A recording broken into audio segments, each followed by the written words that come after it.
है बड़ी ज़बरदस्त है, वो वक्त के ऊपर है।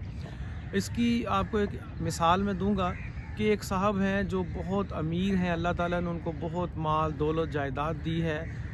वो एक दफ़ा किसी दूसरे शहर अपने दोस्त से मिलने जाते हैं और वो दोस्त उतने उतने अमीर नहीं हैं, तो लेकिन उन्होंने अपने घर के साथ एक बड़ा खूबसूरत सा एक लॉन बागीचा बनाया है। उसमें फूल हैं, फल हैं, पौधे हैं, दरख्त हैं, हरियाली है और छोटा सा एक जन्नत का एक टुकड़ा उन्होंने बनाया होता है। तो वो जो अमीर दोस्त हैं वो बहुत ज़्यादा इस चीज़ से मुतासिर होते हैं और जब वापस आते हैं अपने पूरे स्टाफ को बुलाते हैं और कहते हैं मुझे ऐसा ही आप बागीचा बना के दीजिए जिसमें बड़े खूबसूरत से फूल हों, पेड़ हों, पौधे हों, यानी कि दुनिया जहान की उसमें खूबसूरती हो। तो उनके जितने भी गार्डनर हैं, स्टाफ है, वो कहते हैं सर हम इसको नहीं बना सकते। तो वो कहते हैं आपको जितना पैसा चाहिए मैं दूंगा, मुझे फौरी तौर पे ऐसा आप एक लॉन बना दीजिए। तो वो कहते हैं कि सर इसके लिए वक्त चाहिए और वक्त आप हमें नहीं दे रहे, आप पैसे दे रहे हैं, हम तो पैसों से ये काम नहीं हो सकता। तो हमारी जो गुफ्तगू है वो वक्त के ऊपर है कि सबसे बड़ी दौलत जो अल्लाह ताला ने हम सबको दी है वो वक्त है। वो मालो दौलत और जायदाद से भी बड़ी दौलत है। और आज की इस दुनिया में जितने भी लोग हैं अपने वक्त का शायद फ़ायदा नहीं उठा रहे। वक्त की कोई भी इकाई हो वो बहुत ज़्यादा अहम है। वक्त की अगर हम साल को बुनियाद बनाएं उस इकाई को, तो उस एक साल की अहमियत एक स्टूडेंट से हम पूछ सकते हैं जिसका एक साल पढ़ाई में ज़ाया हो गया और फिर दोबारा से वो मेहनत करके आगे बढ़ना चाह रहा है। अगर एक महीने को हम बेस बनाएं तो एक महीने की वक्त की कदर हम उन वालदैन से पूछ सकते हैं जिनके यहाँ कभी प्री मेच्योर बेबी पैदा हो जाता है। अगर हम वक्त की इकाई एक हफ़्ते को बेस बनाएं तो उस पेशेंट से पूछ सकते हैं जो एक हफ़्ता हॉस्पिटल में रहा और दुनिया से अलग हो गया, उसको एक हफ़्ते की वक्त की वैल्यू का अंदाज़ा होगा।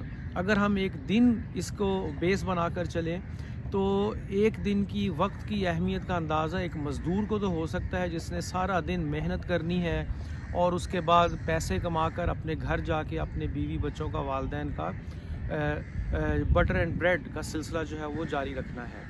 और इसी तरह एक घंटे की अगर हम बात करें वक्त की अहमियत की, तो एक घंटे की अहमियत कोई भी ऐसे आपने इत्तफ़ाक़ किया होगा कि आपके कोई दोस्त, रिश्तेदार, कोई बिलव्ड आपसे मिलने आ रहे हैं दूसरे शहर से और लेट हो गए हैं 1 घंटा ड्यू टू एनी रीज़न, तो आपको उस 1 घंटे की वक्त की अहमियत का अंदाज़ा हो सकता है।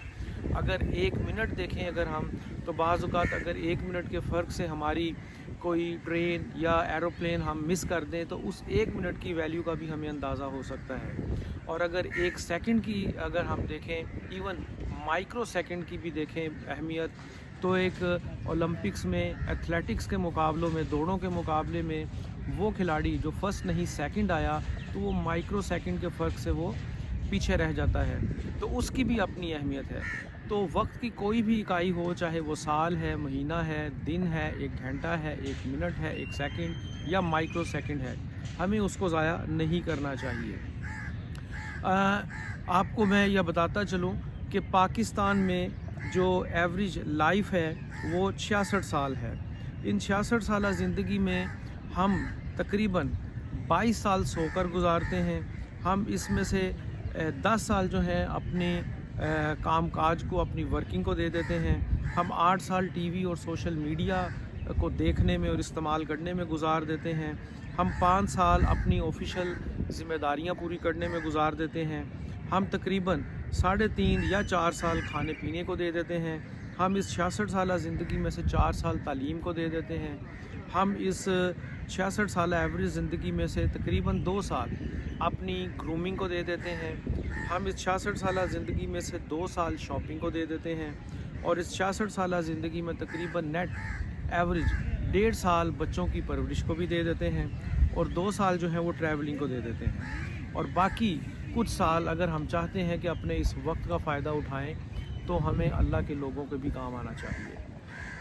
और यहाँ एक और चीज़ आपको मैं बताता चलूँ कि इस वक्त पूरी दुनिया में तकरीबन हर 1 सेकंड में 2 लोग मर रहे हैं और 4 बच्चे पैदा हो रहे हैं। 1 मिनट में तकरीबन 110 लोग इस दुनिया से रुखसत हो जाते हैं और तकरीबन 250 के करीब लोग पैदा भी हो रहे हैं। 1 घंटे की बात करें تو 6,611 لوگ پیدا ہوتے ہیں اور ان کی ڈیتھ ہو جاتی ہے، اور 16,720 لوگ جو ہیں وہ مر جاتے ہیں۔ ایک دن کی بات کریں تو تقریباً 1,58,000 لوگ مر جاتے ہیں اور 4 لاکھ کے قریب لوگ جو ہیں وہ پیدا بھی ہو رہے ہیں۔ ایک مہینے کی بات کریں تو تقریباً 48,26,000 لوگ جو ہیں وہ اس دنیا سے کوچ کر جاتے ہیں اور 1,22,00,000 لوگ پیدا بھی ہو رہے ہیں۔ اور اگر ایک سال کی بات کریں تو 5,80,00,000 کے قریب جو لوگ ہیں وہ اس دنیا سے وفات پا جاتے ہیں ایک سال میں، اور تقریباً 14,64,00,000 لوگ جو ہیں وہ پیدا بھی ہو رہے ہیں۔ یہ میں نے آپ کو ایک فرق کیوں بتایا؟ وہ اس لیے بتایا کہ اس دنیا میں بہت سارے لوگ آ رہے ہیں، جا رہے ہیں، تو اس میں ہم نے کیا کرنا ہے؟ ہم نے اپنے اس بہترین وقت کو کیش کروانا ہے اور اس کے بعد اس دنیا سے چلے بھی جانا ہے ہم نے۔ اب کیسے کروانا ہے میں اس طرف آتا ہوں۔ اس دنیا میں اللہ تعالیٰ نے تقریباً 7.5 کروڑ کی جو آبادی ہے اس میں ہر انسان کو کوئی نہ کوئی خوبی، کوئی نہ کوئی اسٹرینتھ دے کر بھیجا ہے۔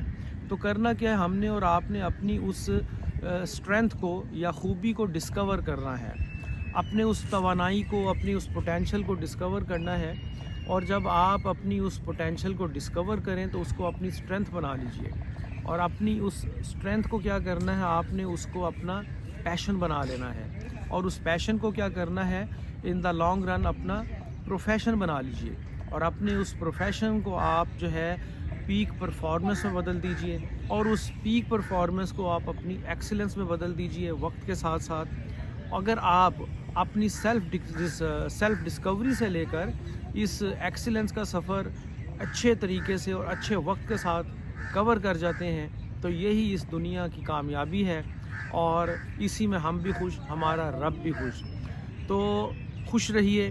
علامہ صاحب کا کہنا ہے کہ یہ نکتہ میں نے سیکھا ابوالحسن سے کہ جاں مرتی نہیں مرگے بدن سے، چمک سورج میں کیا باقی رہے گی اگر بیزار ہو اپنی کرن سے۔ تو آپ نے یہ وقت بڑا خوبصورت گزارنا ہے، بیزار ہو کے نہیں گزارنا۔